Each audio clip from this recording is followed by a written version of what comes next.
Excuse the kids. In 2015, I sat in a classroom anxiously planning out exactly how I would introduce myself to my peers. How am I supposed to tell this group of strangers why I want to be a foster adoptive parent in less than 3 minutes, I thought. I worried that I would sound superficial or uneducated, and I knew I was not. I tried not to breathe too heavily as my heart pounded on and the opportunity to speak quickly approached me. I started to bounce my heel up and down quickly but lightly off the carpet as I heard the person before me finish up her introduction. She turned to me and smiled as if to tell me that it was my turn. My heart sunk deep into my stomach and my hands started to shake. I opened my mouth, praying that by the time I said my name and where I was from, I would know what else to say. But before I even muttered a sound, I heard my husband's voice come from beside me. I had forgotten he was even there. He began to speak wholeheartedly about why we wanted to become foster parents of children that were not biologically ours. I was overwhelmed with relief and quickly reminded that the whole experience was not mine to go through alone. That was just the beginning and by far the easiest part of the process. As we sat through our classes, we learned about the children in custody of the state and listened to our instructors read slide after slide pertaining to all the problems we would face as foster parents and all the things we shouldn't do or shouldn't say, and my mind wandered in the opposite direction. My mentality shifted from anxiety to urgency, and all I could think about is what I should say to my future children and what I should do for them. The simple statement, "Children in the care of the state of New Mexico," spoke volumes to me. Who exactly is the state of New Mexico? Whose care were these children in?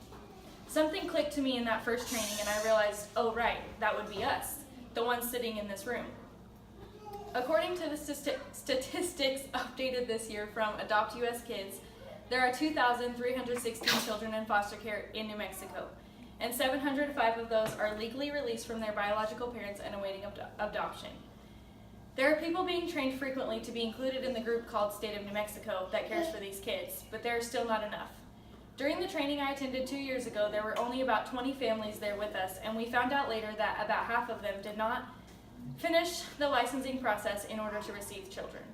That leaves 10 families, and hypothetically speaking, if each of those families fostered 2 children, that would only be 20 children served out of over 2,000. New Mexico is in desperate need of people who will love and care for children that they did not conceive. During our trainings, I couldn't abandon the tug-of-war inside me, and I realized later that maybe this was one reason people decide against fostering. I felt so ready to be a parent when it was a baby from my own womb, but now that it was an unbiological child, I couldn't decide if I was good enough. I suppose it's because I was well aware of the different environment these children had been in. I knew too well that those children had not received the childhood they deserved. Their innocence was taken too early, and some of them had not felt a single day of love since birth.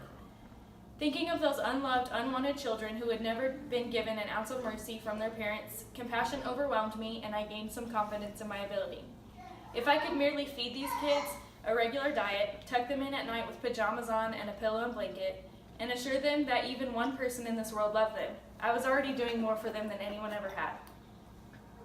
Our job as foster parents is to love these children until their biological parents are able to love and care for them again in the proper way, or until they're freed from the grip of parents who can't love them and welcomed into families who can. For me, it's hard to imagine not offering my home to children who need a safe landing. Hope, it was all I could think about. I hope these kids know they're not alone. I hope they know they're worth more. I hope I can give them what they long for. My husband and I both deeply wanted our family to grow and be diverse, and we wanted all of our children to know that love and compassion have no boundaries. We didn't care where our children would come from or what their racial or ethnic backgrounds would be. We just wanted a house full of love and family. As the classes and home studies came to an end, we sent out a letter to our family and closest friends, explaining that the process was over and we would get children any day. We asked that they support us in this journey, and we gave them a polite list of what not to do, and even more importantly, what not to ask our future foster children. As I wrote the letter to our families, I became more anxious than ever, but I also started to become nervous again, as I thought about what little training we had actually had. For a moment, I stopped writing the letter and began to just breathe. I had to force myself to remember that we didn't have any real training before we had our son. Although I had been around all ages of children my whole life, I was never trained to parent. And my husband confessed when I was 6 months pregnant that he couldn't remember ever holding a child younger than 2. Parenting was a pond we would just have to jump into with both feet without testing the waters first. But as I thought of our life together, that was what we had always done, and it had only failed us a handful of times. As I finished up the letter, there was a phrase I couldn't stop telling myself, a handful of words that was powerful enough to supply me with everything I needed to be a foster mom. It was much more impactful and beneficial than anything I had learned in our training. And it would get me through any day I thought I couldn't make it through. God doesn't call the qualified, He qualifies the called. If you feel called in any way to be a foster parent, please listen.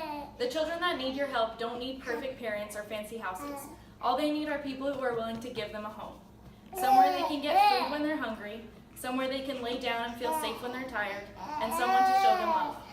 Majority of people are able to provide these three things. All you have to do is be willing. Thank you.